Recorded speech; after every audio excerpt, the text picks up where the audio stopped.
Hey everyone. After last week's sermon, I've got quite a few questions, and some of them have overlapped. So we're going to take some time today, being Thursday, to explore some of those questions, go a little deeper into a couple elements of last week's message. So just a reminder, we were in Luke chapter 8 last week, and we talked about Jesus versus Legion, this showdown between this powerful demon that had been causing this sense of dread and fear in the community, had kind of kept this man captive and tormented him for years. And well, it doesn't say years, it says for a long time. So we don't know exactly how long, but it was a long time that this man lived a terrible life, and the people around him lived in fear of him. Jesus comes in, casts out the demons go into pigs, and the pigs drown. So we got a few questions from this passage. I want to take some time, dive in and explore that real quick.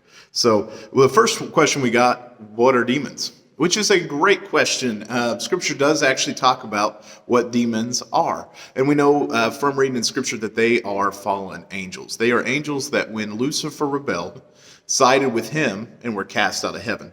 So Revelations 12, 4-9 says, his tail swept down 1/3 of the stars. Michael and his angels beat Lucifer and his angels. So they were cast down when there was the rebellion. His tail is Satan's tail. He convinced 1/3 of the angels in heaven, hey, follow me. I've got this. We're going to take over. We're going to win. But we see that Michael and his angels won, and Lucifer and his angels were cast out. Jesus says in Luke 10:18, he says, I saw Satan fall like lightning from heaven. So we know that even though it's in Revelation, this isn't a prophecy of things that are about to come. This is a remembering or a declaration of what has already happened. So Lucifer and his angels have already been cast out by the time Jesus has begun his ministry. He saw Lucifer cast down like lightning from heaven. Did the demons die? Did the demons die when the pigs drowned? And the answer to that one simply is no. They didn't die when the pigs drowned. We know that from Hebrews 1:14, that angels are spirits that God uses to minister to his people, uses as messengers. He also uses them in his army. That they have specific roles. Revelation especially talks about several different types of angels and their roles in his kingdom. So no, they didn't die. They're spiritual beings. They don't have bodies. Luke 20:36, Jesus tells us that angels don't actually die. That when we are saved, when we are in him, that we are like the angels in the fact that we don't die. Angels are spiritual beings, and they don't die. Now, where did the demons go? This one, kind of a simple one. We don't know. We don't know. Scripture doesn't tell us where the demons went after the pigs drowned. This recording here isn't meant to be a story where everything wraps up perfectly. See, this story was recorded so that we could see Jesus versus Legion. We could see Legion, who was known for being powerful, being this great source of fear in this community.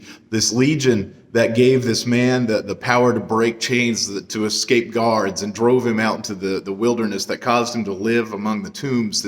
This great source of power and fear encountered Jesus. And Jesus came out on top in a major way. The recording here isn't to, like I said, wrap everything up perfectly. It's to show us that at the end of the day, Jesus is far more powerful than those other forces at work in the world, that they are terrified of him.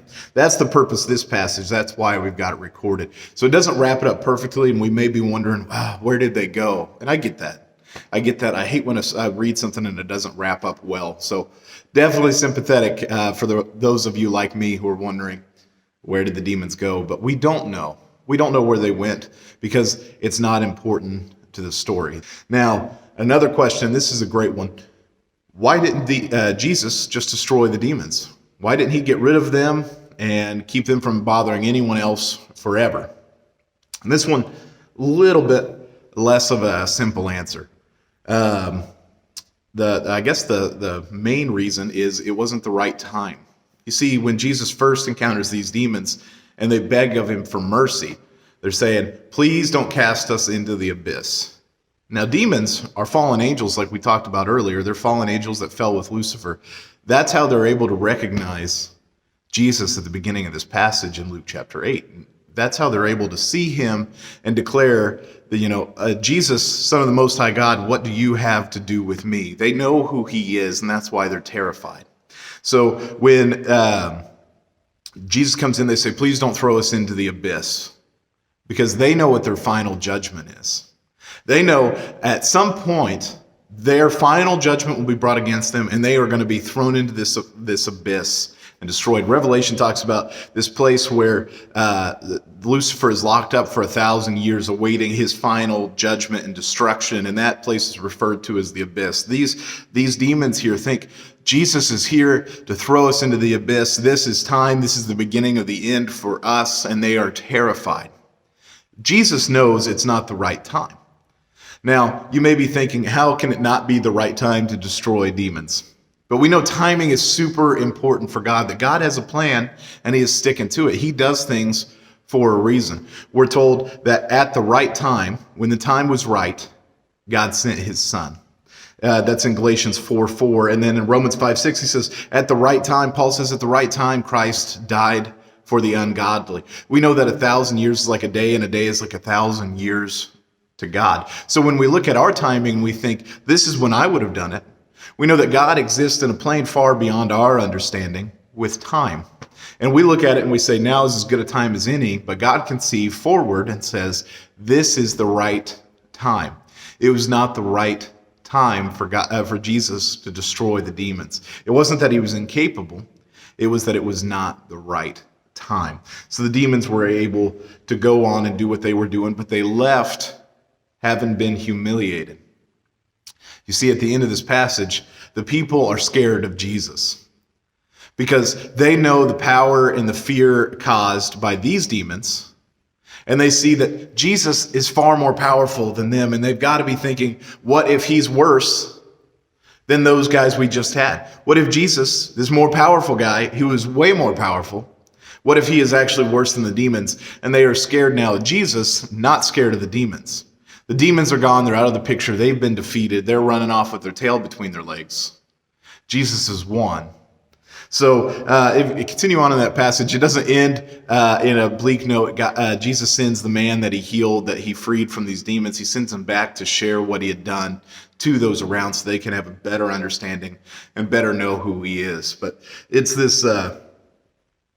this incredible passage where we get to see Jesus, good, triumph over evil. We get to see Jesus beat evil. Now, there's some things, like I said earlier, we don't have all the answers to, but at some point we got to be okay with some of that because that's life. This side of heaven, we're not going to have all of the answers, but we have the important answers. And I hope that this has helped clear up some of what we talked about Sunday. And I hope you have continued doing your homework, reading through Luke chapter 8, getting ready for tomorrow. And I hope that you're all able to share on our Facebook page how you have a better understanding of Jesus now than at the beginning of the week. Some character traits you may have seen in him and how he treats those around him. Thanks for joining us today.